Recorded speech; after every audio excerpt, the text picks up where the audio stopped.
সেরিস প্রচণ্ড চেষ্টা করছে আয়ানকে সরিয়ে দিতে, কিন্তু কোনো মতেই সে পারছে না।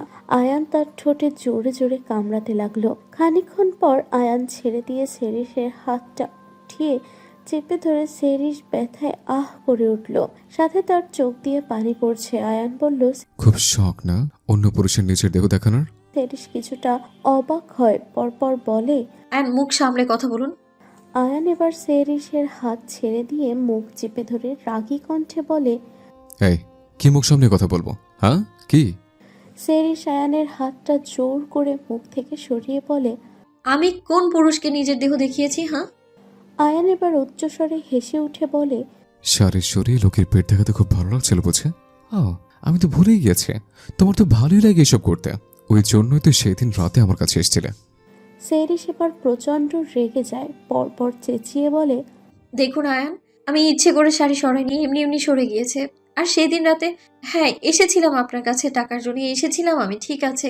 আপনি আমাকে যদি চরিত্রহীন ভাবেন তাহলে একটা জিনিস মাথায় রাখবেন মিস্টার আয়ান মির্জা, অন্য কাউকে চরিত্রহীন বলার আগে নিজের চরিত্রটা কি সেটাও বিবেচনা করবেন। আর অন্য কারো উপর দোষারোপ করার আগে তার পরিস্থিতিটা কি সেটা না জেনে কিছু বলবেন না। আশা করছি আমার কথা আপনি বুঝতে পেরেছেন। আয়ান আবার রাগী কণ্ঠে বলে, আগে আমি কে ছিলাম আর তুমি কি ছিলে সেটা আগের কথা। এখন বর্তমানে তুমি আমার ওয়াইফ, এখন তোমার উপরে আমার পুরো অধিকার আছে। এরপর থেকে যদি কোনোদিন আজকের মতো পরিস্থিতি হয় তো মাথায় রেখে দেবে মিসেস সেরিস আয়ান মির্জা, কপালে কিন্তু খুব দুঃখ আছে। আশা করছি আমাকে এই কয়দিনে খুব ভালোভাবে চিনেছ। এমন কোনো ড্রেস পরবে না যাতে আমার অসুবিধা হয়। কথাটা বলেই আয়ান বেরিয়ে যায়। আর সেরিস আনমনে ভাবতে থাকে, আপনি কিভাবে এমন হয়ে গেলেন আয়ান? আপনি তো এমন ছিলেন না, আমি তো এই আয়ানকে চিনি না। রাত্রে খাওয়া দাওয়া করে আয়ান আর সেরিস বেরিয়ে যায়। আয়ান ড্রাইভ করছে, সেরিস গাড়িতে একটাও কথা বলেনি। সাথে আয়ানও বাড়ি ফিরে আয়ান যখন সেরিসের দিকে তাকালো, আয়ান দেখে সেরিস ঘুমিয়ে পড়েছে। সে সেরিসকে ডাকতে গিয়েও ডাকলো না। আয়ান সেরিসের ঘুমন্ত মায়াবী মুখটার দিকে খানিকক্ষণ তাকিয়ে রইল, তারপর কি মনে করে সেরিসকে কোলে তুলে নিয়ে রুমের মধ্যে প্রবেশ করলো। সেরিসকে বিছানায় শুইয়ে দিল। সেরিস গভীর ঘুমে আচ্ছন্ন। আয়ান সেরিসের ঘুমাতে অসুবিধা হবে বলে সেরিসের শাড়িটা নিজেই চেঞ্জ করে দেয়। শিফা এখনো বিয়ে বাড়ি থেকে ফেরেনি। অন্ত আয়ানকে বলেছে শিফাকে ড্রপ করে দেবে। আর এদিকে মিস জেনি হয়তো ঘুমিয়ে গিয়েছে, তাই আয়ান আর তাকে ডাকেনি। সে ভাবে কি হয়েছে, তারই তো বিয়ে করা বউ, অন্য তো কেউ না। তাই সে সেরিসকে চেঞ্জ করিয়ে নিজের একটা শার্ট পরিয়ে দেয়। তারপর আয়ান ফ্রেশ হয়ে এসে সেরিসের পাশে বসে। তারপর কি মনে করে সেরিসের ঘুমন্ত মুখটার একটা ছবি তুলে নেয়। আয়ান শুতে যাবে তখনই সেরিস ঘুমের ঘরে আয়ানের একটা হাত চেপে ধরে। আয়ান আর হাতটা সরালো না, সে ওভাবেই শুয়ে পড়ল। এদিকে শিফা আর অন্ত বাড়ি ফিরেছে। অন্ত ড্রাইভ করছে আর আর চোখে বারবার শিফাকে দেখছে। শিফা এতে কিছুটা আনকমফোর্টেবল ফিল করছে। সে এবার বিরক্ত হয়ে বলল, সামনে তাকিয়ে গাড়ি চালাবেন অন্তু? মরার প্ল্যান করছেন নাকি? অন্ত এবার মজার ছলে বলে, হ্যাঁ, মরতে তো রাজি আছি, তবে শিফা আবার বিরক্ত হয়ে বলল। তবে কি? অন্ত বলল, তবে তোমার হাতে মরতে রাজি। শিফা প্রচন্ড রেগে যায়। সে বলে, অন্তু, আমার কিন্তু এইসব ফাজলামো ভালো লাগে না। ফাজলামি করছি না, তুমি কেন আমার মন বোঝো না? শিফা এবার বিরক্ত হয়ে বলে, অন্তু, আপনি গাড়ি থামান। কেন? থামান বলছি। শিফা গাড়ি থামানোর জন্য প্রচন্ড জোরে জবরদস্তি করে। এক পর্যায়ে অন্ত গাড়ি থামানো বাধ্য হয়। সে রাস্তার একটা সাইডে গাড়ি থামায়। শিফা গাড়ি থেকে নেমে নিজে নিজে হেঁটে হেঁটে চলে যাচ্ছে। অন্ত গাড়ি থেকে নেমে পিছন পিছন দৌড়াতে দৌড়াতে বলে, শিফা, কোথায় যাচ্ছ এত রাত্রে? শিফা, আমি কিছু কি ভুল করে ফেলেছি? শিফা এবার চেঁচিয়ে বলে, না, আপনি তো কোনো ভুল করতেই পারেন না। আপনি আমার পেছন পেছন আসবেন না, যান এখান থেকে। আরে সরি শিফা, দাঁড়াও, একা একা রাতে কোথাও যেও না। তুমি ভালো করে রাস্তা চেনো না এদিকটাতে। না চিনি, যেদিকে মন চায় সেদিক যাব। আপনি যান এখান থেকে। অন্ত মজার ছলে বলে। ঠিক আছে, গেলাম। শিফা নিজের মতন খানিকটা হেঁটে হেঁটে যায়। হঠাৎ করে পেছনে তাকিয়ে দেখে অন্ত নেই। তখনই একটা বাইকে দুজন ছেলে এসে শিফার চারপাশে পায়চারি করছে আর এটা সেটা বলে টিচ করছে। শিফা খুবই ভয় পেয়ে যায়। তখনই বাইক থেমে এবং একজন ছেলে এসে বলে, কি ম্যাডাম, এত রাতে একা একা কোথায়? দেখুন, আপনারা যান এখান থেকে, নয়তো কিন্তু। অপর একজন ছেলে বলে ওঠে, নয়তো কি? শিফা ভয়ে ভয়ে বলেছে, খুব খারাপ হবে কিন্তু। তাই খারাপের কি দেখেছো? দাঁড়াও, আমি দেখাচ্ছি। বলেই সে শিফার কাছে গিয়ে শিফার গলা থেকে ওড়নাটা টেনে খুলে নেয়। শিফা সঙ্গে সঙ্গে নিজেকে আড়াল করার চেষ্টা করে। ছেলেটা এবার শিফার দিকে এগোতে যাবে, তখনই একটা হকি স্টিক নিয়ে ছেলেটার হাতে বাড়ি মারলো অন্ত। তোদের সাহস তো কম নয়। বলেই অন্ত সেই ছেলেটাকে প্রচন্ড মারতে থাকে। তখনই অন্য একজন ছেলে শিফার কাছে গিয়ে তার গলায় চাকু চেপে ধরে। শিফা অন্ত বলে চিৎকার করে আর ভয়ে কান্না করে দেয়। এদিকে অন্ত সেই ছেলেটা মেরে মেরে প্রায় আধমরা করে দিয়েছে। অন্য ছেলেটা বলে, ছেড়ে দে বলছি, নয়তো এই মেয়েকে দুনিয়া থেকে বিদায় করে দেব। অন্ত শিফার কান্নার আওয়াজ পেয়ে পিছন দিকে তাকায়। পেছনের দিকে তাকিয়ে এসে অনেকটা ভয় পেয়ে যায় এবং বুকের ভেতরটা ধক করে ওঠে। অন্ত ভয়ে ভয়ে বলে, স্যার, স্যার ছেড়ে দে ওকে, নয়তো খুব খারাপ হবে কিন্তু। ছেলেটা শিফার গলায় চাকুটা আরো জোরে চেপে ধরে। শিফা ভয়ে চিৎকার করে ওঠে। এই মেয়ে, চুপ কর বলছি, নয়তো চাকু চালিয়ে দেব। শিফা কোনো রকম ভয়ে ভয়ে মুখ বন্ধ করে, কিন্তু চোখ দিয়ে তার অনবরত পানি পড়েই যাচ্ছে। অন্ত বলে, ওর গায়ে যেন একটাও আঘাত না লাগে। আমি আমি একে ছেড়ে দিচ্ছি। হকি স্টিকটা ফেলে দে। অন্ত হকি স্টিকটা দূরে ছুঁড়ে ফেলে দেয়। ছেলেটা শিফাকে নিয়ে অন্তর কাছে গিয়ে শিফাকে ঠেলে দিয়ে অন্য ছেলেটাকে নিয়ে চলে যায়। শিফা ভয়ে অন্তকে জড়িয়ে ধরে। অন্ত অনেকটা ভয় পেয়ে গিয়েছিল। অন্ত বলে, তোমাকে আমি বলেছিলাম একা একা যেও না। তোমার যদি কিছু হতো তাহলে আমি কিভাবে বাঁচতাম বলো? শিফা অন্তকে জড়িয়ে ধরে অনবরত কেঁদেই যাচ্ছে, কিন্তু শিফাকে খানিকক্ষণ জড়িয়ে ধরে থাকে। শিফা ফুপিয়ে ফুপিয়ে বলে, আমি বুঝতে পারিনি অন্তু এমন হয়ে যাবে। অন্ত এবার বলে, আচ্ছা রিল্যাক্স, কিছু হয়নি, চুপ করো, আমি আছি তো। এই আমি আছি তো কথাটা বলাই শিফা অনেকটা ভরসা পেল। অন্ত এবার শিফাকে ছাড়িয়ে খানিকটা সামনে গিয়ে শিফার ওড়নাটা তুলে শিফার গায়ে জড়িয়ে দেয়। চলো গাড়িতে বসবে, অনেক রাত হয়ে গেছে, বাড়ি ফিরতে হবে তো। শিফা মাথা নেড়ে সম্মতি জানায়। তারপর তারা বাড়ির উদ্দেশ্যে রওনা দেয়। গাড়ির মধ্যে অন্ত বলে ওঠে, এই ব্যাপারে কাউকে কিছু বলার দরকার নেই, হয়তো অযথা সবাই টেনশন করবে। ব্যাপারটা আমার আর তোমার মধ্যেই থাক।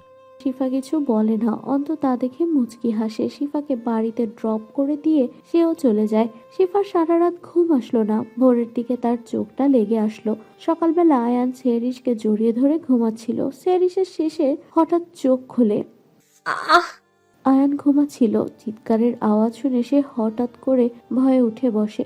এক মুহূর্তের জন্য তার শ্বাসটা আটকে গিয়েছিল। কি কি কি কি হয়েছে? সেরিস চেঁচিয়ে বলে, আপনি আমাকে জড়িয়ে ধরে ঘুমাচ্ছিলেন কেন?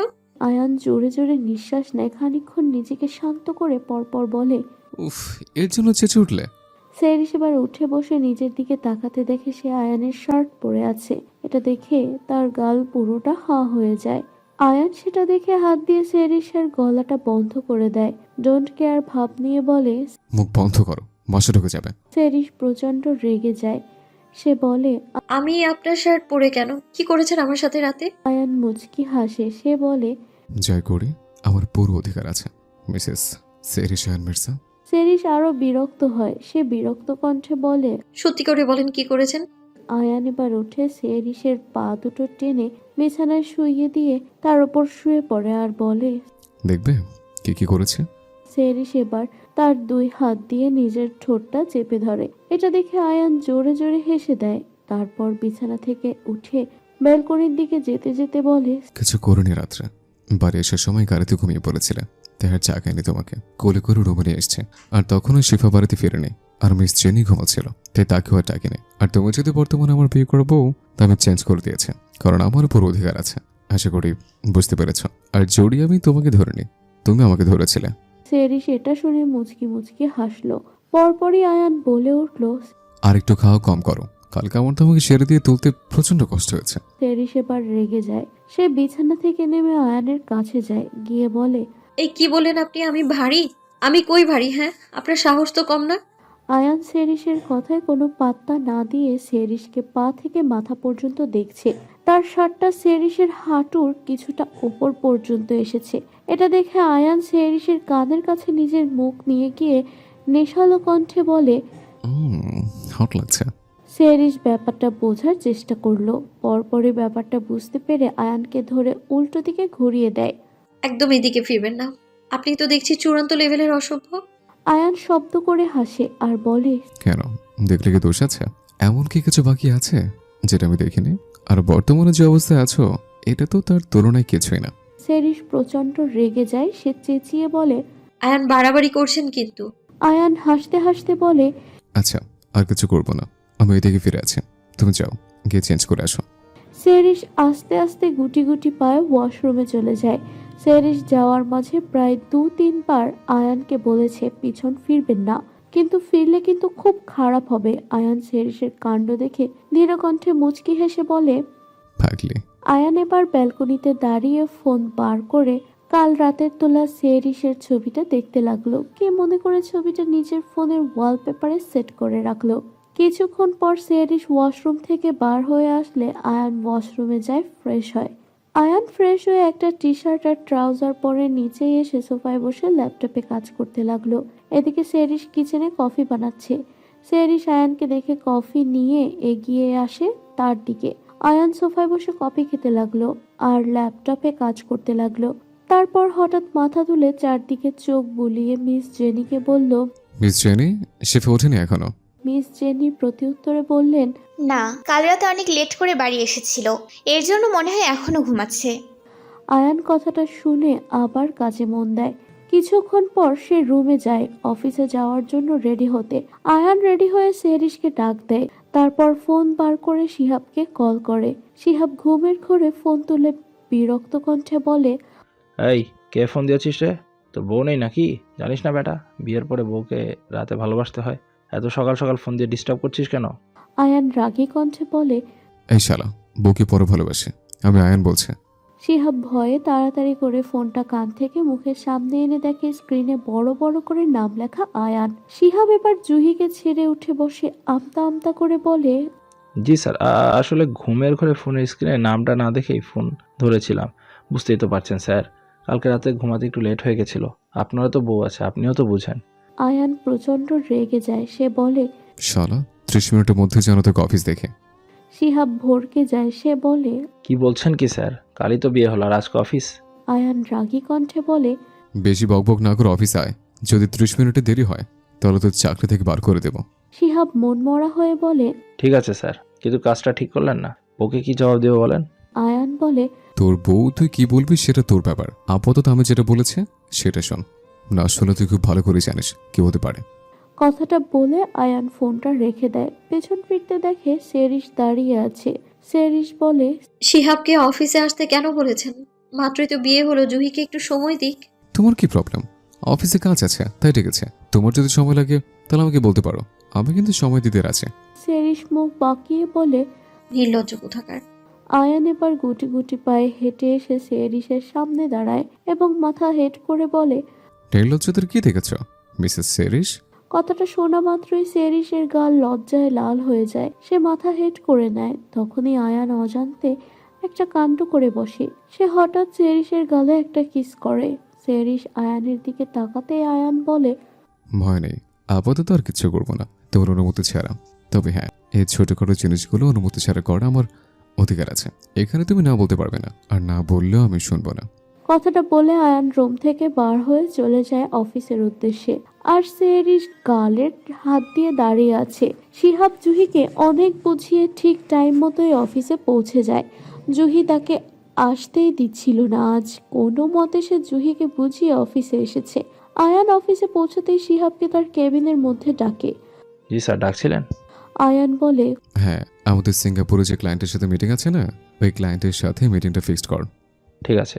কথাটা বলেই শিহাব উঠে চলে যেতে নিবে। তখনই আয়ান বলে, এই, তোকে আমি চলে যেতে বলেছে? আয়ানের কথা শোনা মাত্রই শিহাব আবার ধপ করে চেয়ারে বসে পড়ে। না স্যার, বলেন। আয়ান শিহাবকে বলে। আচ্ছা, তোর তো বিয়ে হয়ে গেছে, বউ আছে, তা আমাকে কটা টিপস দে তো। শিহাব অবাক হয়ে সে অবাক কণ্ঠে বলে। স্যার, আপনি আবার টিপস চান তো আমার কাছ থেকে?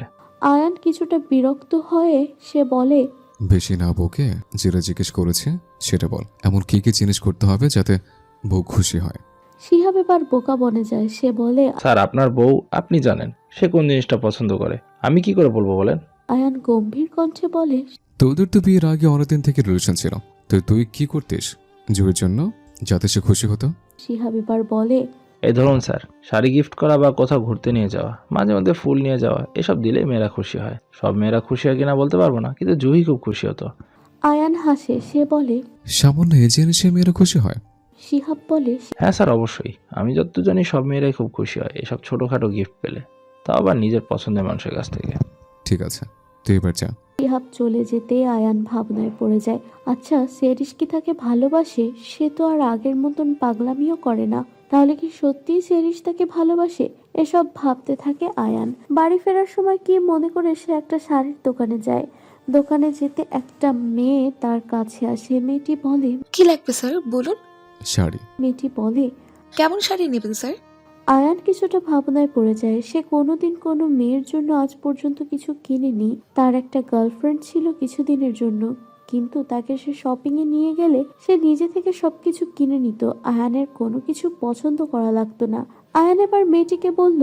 আমি এসব ব্যাপারে অত কিছু জানি না। আপনার এই দোকানের মধ্যে সব থেকে বেস্ট যে শাড়িটা, সেটা আমাকে বার করে দিন। মেয়েটি মুচকি হাসে বলে। আপনার ওয়াইফের জন্য নেবেন বুঝি? হ্যাঁ। মেয়েটি এবার একটা লাল কালারের সুন্দর একটা শাড়ি বার করে দেখায় আয়ানকে। তারপর মেয়েটি বলে। এই শাড়িটা দেখতে পারেন, আমাদের দোকানের সব থেকে বেস্ট কালেকশন। আয়ানের শাড়িটা এক পলক দেখে খুব পছন্দ হয়। সে বলে। ঠিক আছে, এই শাড়িটাই দিন। মেয়েটি বলে। স্যার শুধু শাড়ি নেবেন না এর সাথে ব্লাউজ আর পেটিকোটও নেবেন? আয়ান একটা ভাবনায় পড়ে যায়, পরপর বলে। হ্যাঁ, দিয়ে দিন। মেয়েটি আয়ানকে জিজ্ঞেস করে। স্যার আপনার ওয়াইফের ব্লাউজের সাইজ কত? আয়ান এবার ভাবনায় পড়ে যায়। খানিকক্ষণ ভেবে সে বলে। মনে হয় 32। মেয়েটি আয়ানের ভাবনা দেখে মুচকি মুচকি হাসে। তারপরে একটা ব্লাউজ আর পেটিকোট আর শাড়িটা প্যাকিং করে আয়ানকে দেয়। মনে হয় আপনার ওয়াইফের জন্য প্রথমবার কিছু নিচ্ছেন। আয়ান খানিকটা লজ্জায় পড়ে সে মাথা নেড়ে বলে। হুম।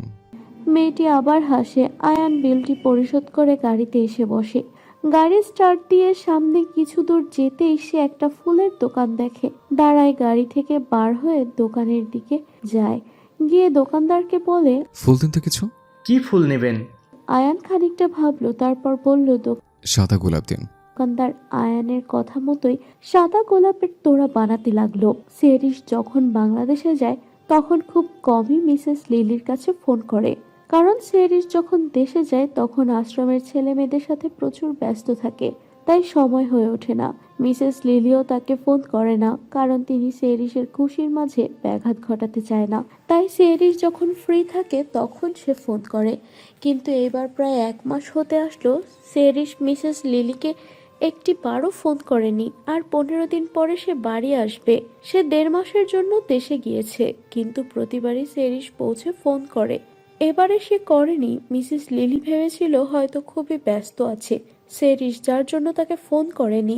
মিসেস লিলিও নিজের দোকানের কাজে ব্যস্ত থাকায় তিনিও সেরিসকে আর ফোন করেনি। কিন্তু আজকে লিলি সেরিসের নম্বরে কল করলো, কিন্তু কল করতেই ওপাশ থেকে শোনা গেল, আপনি যে নম্বরে কল করেছেন সেই নম্বরটির সাথে বর্তমানে যোগাযোগ করা যাচ্ছে না, অনুগ্রহ করে কিছুক্ষণ পর আবার চেষ্টা করুন। মিসেস লিলির এবার খটকা লাগে। মনে মনে ভয় লাগছে, লিলির সেরিস ছাড়া এই পৃথিবীতে মিসেস লিলির আর কেউ নেই। তার যদি কিছু হয়ে যায়। না না, এসব কি ভাবছে? ও না, কিছু হয়নি। এসব ভাবতেই চোখ দিয়ে দুফোঁটা পানি চুপচুপ করে পড়লো। কোনো রকম নিজেকে শান্ত করলো। ভাবলো রাতে আর একবার কল করবে, আর যদি নাই হয় তাহলে আশ্রমে ডাইরেক্ট কল করবে। এই বলে সে বেরিয়ে গেল। আজকে তাহানের মৃত্যুবার্ষিকী। মিসেস লিলি প্রতি বছরই এই দিনটায় তার জন্য কিছু ফুল আর কবরের ওপর রেখে দিয়ে আসে। জীবনের সে একজন পুরুষকেই ভালোবেসেছিল, কিন্তু নিয়তির কি পরিহাস, পেয়েও তাকে পাওয়া হলো না। প্রতি বছরই সেরিস তার সাথেই থাকে, কিন্তু এইবার সে বাংলাদেশে গিয়েছে। ওই জন্য মিসেস লিলিকে একাই যেতে হবে। সে একটা ফুলের দোকানে যায়। দোকানে গিয়ে বলে, আমাকে 21টা লাল গোলাপ দেবেন। আসলে মিসেস লিলি 21টা গোলাপের কথা বলল, তার কারণ মিসেস লিলির সাথে তাহানের ভালোবাসার সম্পর্ক 21 বছর।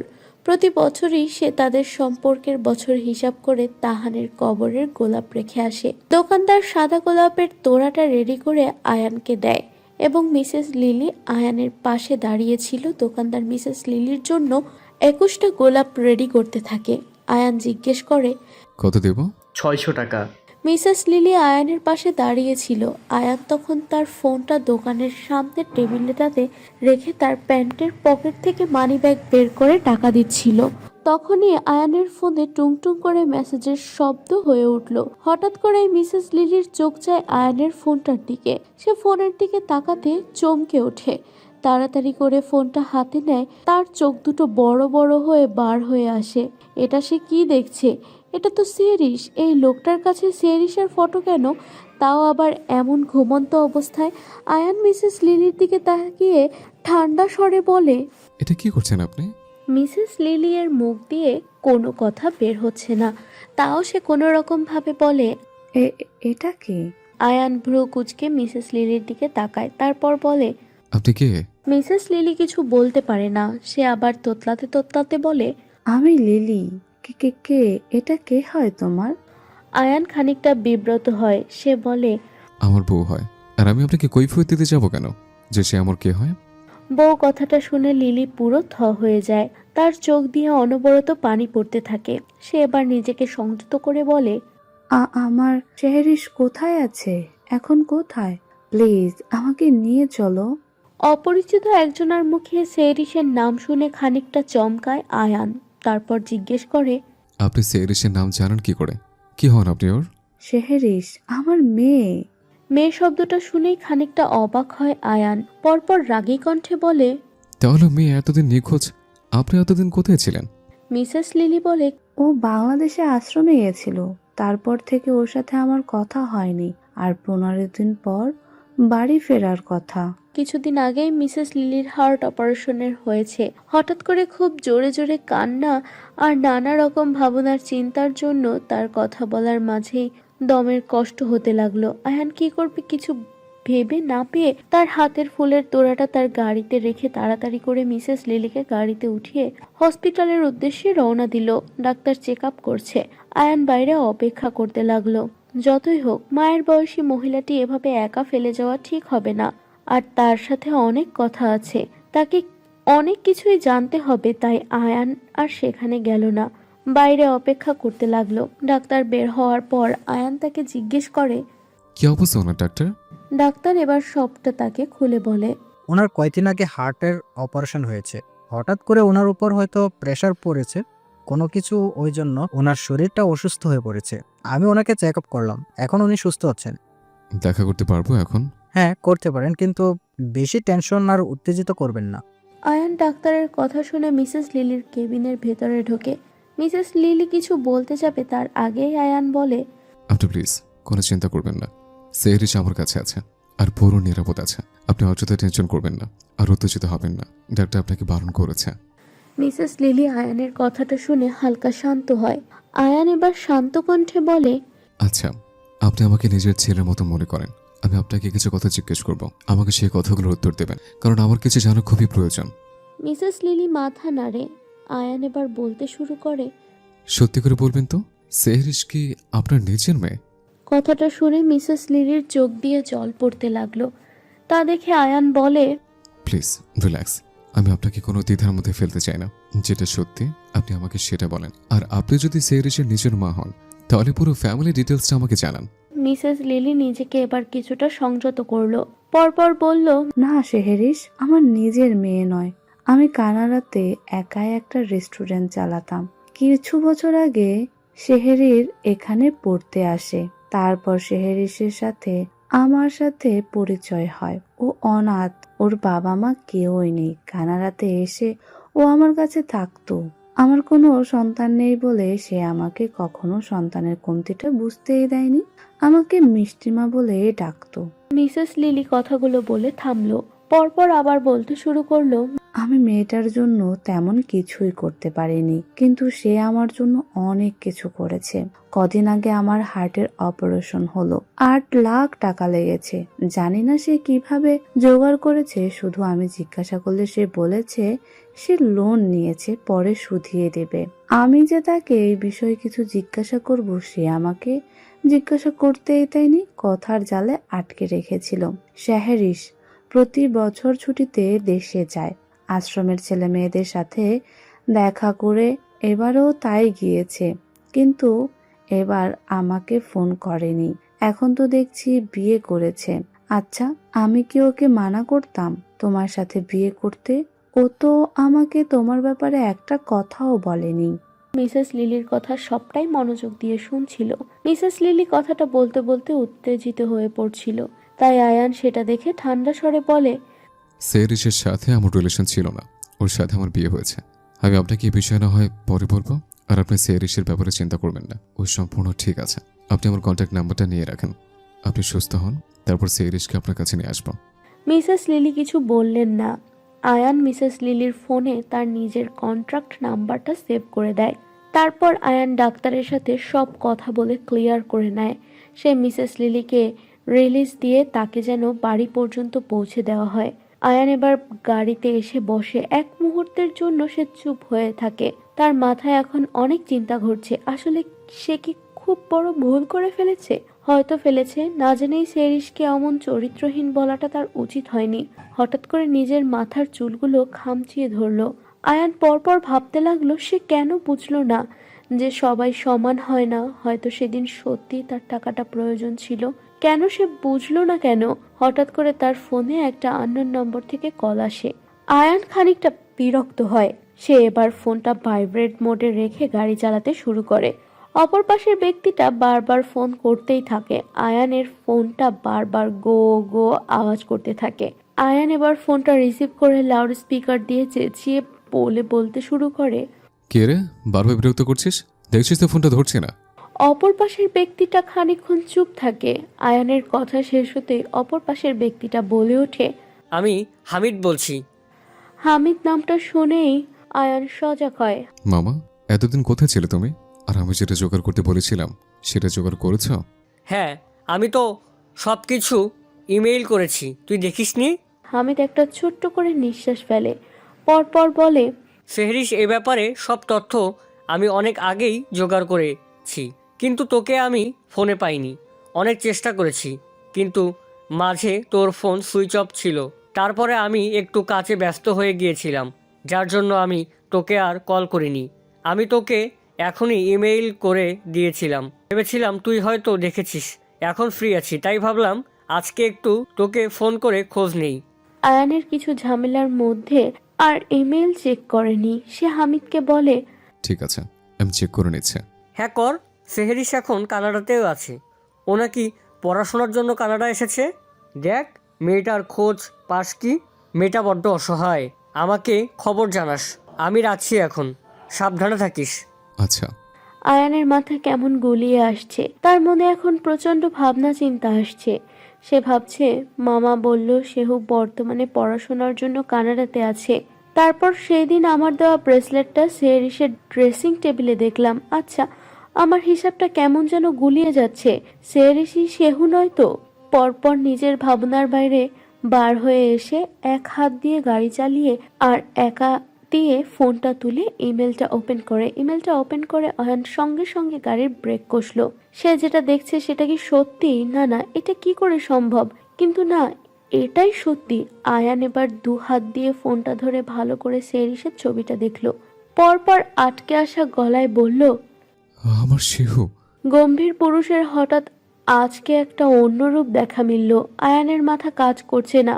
সে গাড়ি স্টার্ট করে ফুল স্পিডে দিয়ে বাড়িতে পৌঁছালো। হন্তদন্ত করে বাড়ির ভেতরে ঢুকলো। আশেপাশে তাকিয়ে পরোক্ষ করলো সেরিস এখানে নেই।